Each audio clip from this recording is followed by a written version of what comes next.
बोले गंगा मैया की जय। बोले सत्य सनातन धर्म की जय।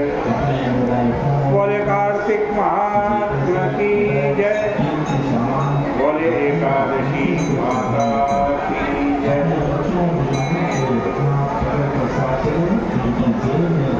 पतित पावनी कलिमलहारिणी मंगलकारिणी मोक्षदायिनी माँ गंगा मैया का ये पवित्रतम तीर्थ हर की पैड़ी ब्रह्मकुंड है।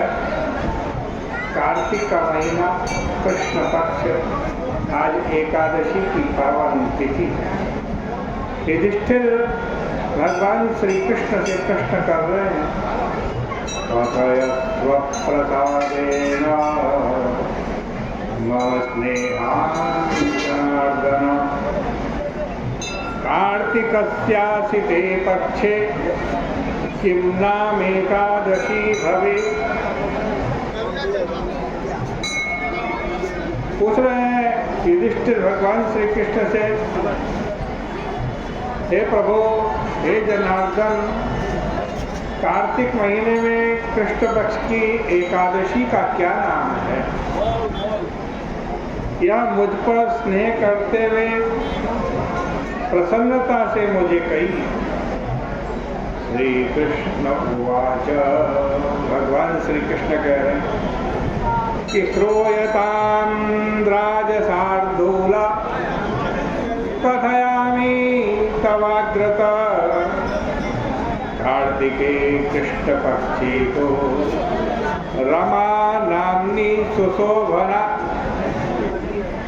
हे राजन, कार्तिक कृष्ण पक्ष में रमा नाम की सुंदर एकादशी होती है, उसे मैं तुमसे कहता हूँ, तुम सुनो। ये सब पापों को हरने वाली है। हे राजन, इसका महात्मा मैं तुमसे कहता हूँ।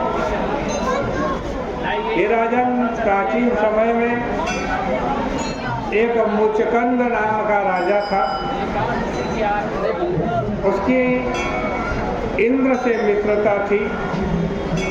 यम, वरुण, कुबेर और विभीषण से भी उसकी मित्रता थी। हे राजन, वो राजा विष्णु भगवान का भक्त और सत्यवादी था। धर्म से प्रजा का पालन करते हुए उसका निष्कंटक राज्य हो गया। उसके घर में एक बेटी थी, उसका नाम चंद्रभागा था। उसका चंद्रसेन के बेटे शोभन के साथ विवाह हो गया। हे राजन, वह शोभन एक समय कभी अपने ससुराल गया, अपने ससुर के घर पे गया। उसी दिन पवित्र एकादशी का व्रत आया। व्रत का दिन आने पर चंद्रभागा ने विचार किया कि हे ईश्वर, अब क्या होगा? मेरा पति तो बड़ा दुर्बल है,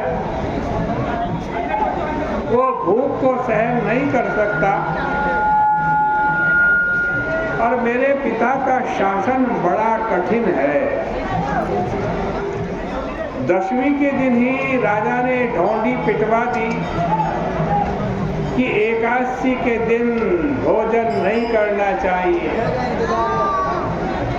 डुगडू जी का शब्द सुनकर शोभन अपनी स्त्री से बोला, हे प्रिय, अब मुझे क्या करना चाहिए? हे शोभने, जिसके करने से मेरा जीवन नष्ट न हो, ऐसी शिक्षा दो। चंद्रभागा बोली, हे पतिदेव, मेरे पिता के घर में एकादशी के दिन कोई भोजन नहीं करता है। यहाँ तक कि हाथी, घोड़ा तथा पशु भी कुछ नहीं खाते। हे प्रिय, एकादशी को पशु भी घास अन्न जल ग्रहण नहीं करते, तो एकादशी के दिन मनुष्य कैसे भोजन करेंगे? हे पतिदेव, यदि भोजन करना चाहो तो घर से चले जाइए, मन में विचार कर निश्चय कर ली। शोभन बोला, तुमने सत्य कहा, मैं व्रत करूंगा, मैं अवश्य व्रत करूंगा, जो मेरे भाग्य में लिखा होगा वो होगा। इस प्रकार भाग्य का विचार करके उसने उत्तम व्रत को किया। भूख प्यास से उसका शरीर पीड़ित हो गया और वह बहुत दुखी हुआ, वह व्याकुल हो रहा था। सूर्यास्त हो गया, वह रात्रि वैष्णव मनुष्यों को हर्ष बढ़ाने वाली हुई। हे राजन, भगवान की पूजा करने वाले और जागरण करने वाले को वह रात्रि आनंद देने वाली हुई, लेकिन शोभन के लिए वह रात्रि असह्य हो गई। सूर्योदय के समय शोभन की मृत्यु हो गई। राजा ने कहा कि योग्य सुगंधित चंदन की लकड़ी से इसका दाह कर्म किया जाए। चंद्रभागा ने पिता के निषेध करने से अपना शरीर नहीं त्यागा, सती नहीं हुई। उसका अंतिम संस्कार करके वो पिता के घर में रहने लगी।